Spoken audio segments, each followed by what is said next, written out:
काल रुचिताचे दोन्ही विषय क्लिअर झाले. दोन्ही विषय म्हणजे जे दीपाली सय्यद यांच्या बाबतीत आणि राकेश बापट यांच्या बाबतीत ज्या घटना घडल्या.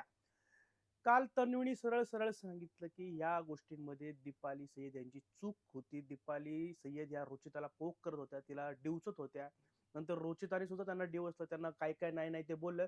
पण ही तर सपशेल चूक दीपाली सय्यद यांची होती. हे भाऊच्या धक्क्यावर पूर्णतः क्लिअर झालेलं आहे. आणि दुसरी गोष्ट राकेश बापट यांची सुद्धा ते जी नाजूक विषय त्यांचा तो होता.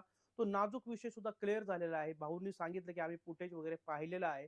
तिथं कुठंच वाटत नाही, की रुचिताने तुम्हाला जाणून-बुजून काही गोष्टी केल्या, ज्या नकळत घडल्या. गेम खेळता-खेळता त्यांचा हात कदाचित लागला गेलाय. त्यामुळे तुम्हाला असं जाणवलं, तुम्हाला वाटलं, की त्यांनी हे मुद्दामून केलं, मुद्दामून ट्विस्ट केलंय. असं काही नाहीये. हे खेळता-खेळता झालेलं आहे. त्यामुळे तिथं दोन्ही गोष्टी क्लिअर झालेल्या आहे. तिथं त्यांनी तो विषय संपलेला आहे. कसं असतं मित्रांनो, रुचिता नुसती वरडती, खेळती, राडा घालते, त्यामुळे काय वाटतं ही चूक आहे. असं नसतं मित्रांनो. तिचे शब्द चुकत असतील, पण तिचा गेम चुकत नाही. ती चांगल्या पद्धतीने खेळते आणि बिग बॉसला सुद्धा हेच पाहिजे असतं. आणि काल बिग बॉसनी सरळ-सरळ सांगितलंय आणि टोळीचं पूर्णतः कौतुक सुद्धा केलेलं आहे.